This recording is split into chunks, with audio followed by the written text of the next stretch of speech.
বিসমিল্লাহির রহমানির রহিম। প্রিয় শিক্ষার্থীরা, আশা করি ভালো আছো। আজকে আমি তোমাদের জন্য নিয়ে এসেছি অনার্স তৃতীয় বর্ষ কমপ্লেক্স অ্যানালাইসিস চ্যাপ্টার 1-এর উদাহরণ 7। উদাহরণ 7-এ বলছে sin hz সমান i সমীকরণের সমাধান নির্ণয় করো।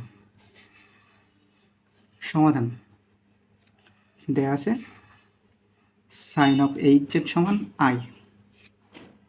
এবার sin of hz এর সূত্রটা কি?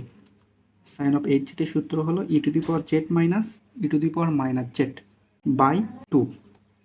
তো জাস্ট এই সূত্রটা এখানে লিখে দিলাম, ডান সাইডে i থাকলো, e to the power z উপরেরটা উপরে থাকলো, এই 2 এটার সাথে গুণ হয়ে গেল 2i। তো দেখো e to the power z minus e to the power minus z সমান 2i।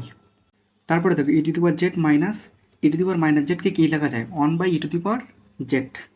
তো লিখলাম 1 by e to the power z সমান 2i। আচ্ছা, e to the power z এর জায়গায় আমি কি লিখবো? e to the power z A e to the power z সমান w লিখবো। e to the power z সমান কি? w। e to the power z এর জায়গায় w, 1 by e to the power z w সমান 2i। তো w নিচে কি থাকে? 1 আর w লসাগু করলে হয় w। তো এখানে w স্কয়ার মাইনাস w আর w ভাগ করলে থাকে 1, 1 এর সাথে 1 গুণ করলে হয় 1 সমান 2i। পরের লাইনে দেখো w স্কয়ার মাইনাস 1, উপরেরটা উপরে থেকে গেল, এই w 2i এর সাথে গুণ হয়ে 2iw হয়ে গেল।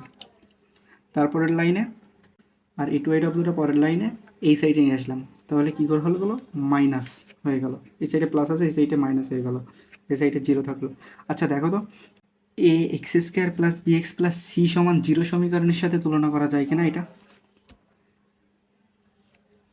এই এর মান আমরা এখানে 1, এক্স স্কোয়ার মানে কি? এক্সের জায়গায় W square minus B X, beta কি? 2i হলো বি, ডাব্লুটা তো এক্স, মাইনাস সি।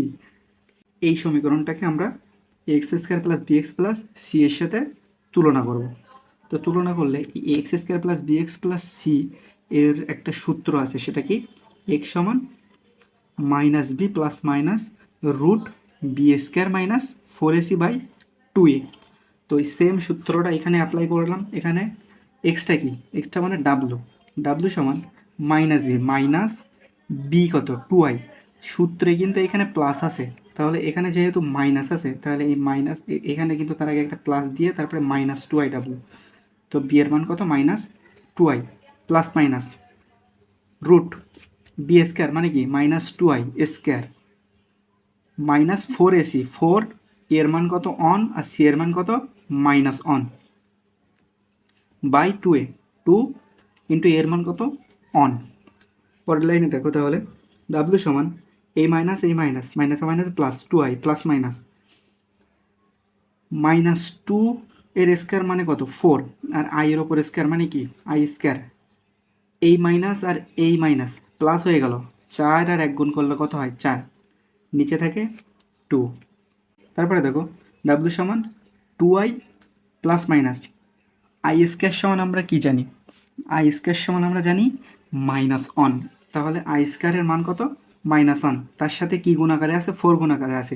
তাহলে মাইনাস 1 আর 4 গুণ করলে কি হয়? মাইনাস 4। তো 4i স্কোয়ারের যায় কী হবে তাহলে? মাইনাস 4 প্লাস 4 আর নিচে 2। তাহলে ডাব্লু সমান এই মাইনাস 4 এই প্লাস 4 কেটে গেল, তাহলে রুট 0 সমান কি? 0, মানে এই প্লাস মাইনাস সমানের এখান থেকে এই পর্যন্ত বাদ পড়ে গেল। তাহলে থাকলো কি? 2i আর নিচে কি থাকতেছে? 2। এবার দেখো ডাব্লু সমান উপরে 2i আর নিচে 2, তাহলে কি 2 আর 2 কেটে গেল, থাকলে শুধু i। এবার ডাব্লু এর আমরা মানটা বসাই দিলাম। ডাব্লু সমান কি ধরছিলাম? ই টু দি পাওয়ার জেড। তো ই টু দি পাওয়ার জেডটা তোমার বসাই দিলাম, ডাব্লু এর মান ই টু দি পাওয়ার জেড সমান i। তারপরে এবার আমাদের একটা কাজ করতে হবে, এক সাইডে ই টু দি পাওয়ার জেড আসছে, এই সাইডেও আমার ই ভিত্তি নিয়ে আসতে হবে। তো এই সাইডেও ই ভিত্তি নিয়ে আসার জন্য আমি কি করব? আমি একটা প্রসেসের মধ্যে দিয়ে যাব। তো দেখো সেই প্রসেসটা কি? বাম সাইডে ই টু দি পাওয়ার জেড রেখে দিলাম, আইকে আমি এমনভাবে লিখলাম cos pi by two plus I sine pi by two.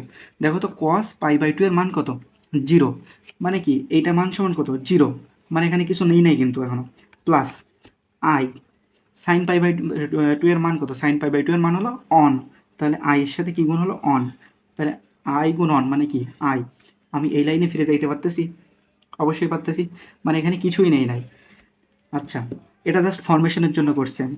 এবার আমি একটা সূত্র অ্যাপ্লাই করব, ডি ময়ভারের উপপাদ্যের একটা সূত্র আছে, সেই সূত্রটা অ্যাপ্লাই করব। তো e to the power Z সমান কস, এই সূত্রের জন্য 2n পাই সবার সাথে যোগ করে দেব। এটা ডি ময়ভার সূত্র, তোমরা যখন করছো ওই সময় এটা দেখে থাকবা। তো 2n পাই যোগ করে দিলাম, এটা কি ডি ময়ভারের সূত্র অনুসারে দুইটার সাথে 2n পাই যোগ করে দিলাম, কসের সাথেও 2n পাই যোগ করে দিল, সাইনের সাথেও 2n পাই যোগ করে দিলাম। আচ্ছা, আই থাকলো। আমরা একটা সূত্র জানি, কি সূত্র, e to the power i theta. তো e to the power i theta সমান কি, cos theta plus I sine theta. তো দেখো তো এখানে কস এই পুরোটাই থিটা, প্লাস আই এই সাইন পুরোটাই থিটা, তাহলে এই cos theta plus I sine theta সমান আমরা কি লিখতে পারি, e to the power i theta. তাহলে ই তারপরে এই আই আর এইটা সমান কি থিটা, এই সূত্র অনুসারে। এরপরে দেখো জেড সমান I 2n pi plus pi by two. আমরা এমন একটা জিনিস জানি না, ই টু দি পাওয়ার এক্স সমান ই টু দি পাওয়ার ওয়াই হইলে, মানে ভিত্তি যদি সেম হয় তাহলে পাওয়ারটা দুইটা সমান লিখতে পারি, এই ভিত্তি যদি সেম হয় তাহলে এক্স সমান ওয়াই আমরা লিখতে পারি না, অবশ্যই লিখতে পারি। তো সেটা দেখো এই দুই সাইডে ভিত্তি সেম, এই জন্য পাওয়ারটা সমান লিখলাম, জেড সমান I 2n pi plus pi by two. Z সমান আই, এই দুই সাইড এইটা থেকেও পাই এইটা থেকেও পাই কমন নিলাম, এই যে একটু ডান সাইডে লিখলাম, তাহলে এটা থেকে পাই কমন নিলে থাকে 2n, এটা থেকে পাই কমন নিলে থাকে হাফ। তারপরে দেখো জেড সমান আই, এই 2n এর নিচে গিয়ে এক, এই এক আর এই দুই, এই দুইয়ের লসাগু কত, 2, আর তাহলে 2 আর 2 4n প্লাস এই 2 আর 2 ভাগ করলে থাকে এক, একের সাথে গুণ করলে হয় এক, 4n প্লাস 1 পাই করতে পাই। জেড সমান আই 4n প্লাস 1 পাই, সাজাই লিখলাম ওপরেরটা আর এটা নিচে লিখে দিলাম, যেখানে n সমান কত, 0 প্লাস মাইনাস 1 প্লাস মাইনাস 2। আশা করি অঙ্কটা বুঝতে পারছো, অনেক সহজ অঙ্ক। তো আজ এ পর্যন্তই, আগামীকাল আবার দেখা হবে একটি নতুন ম্যাথ নিয়ে।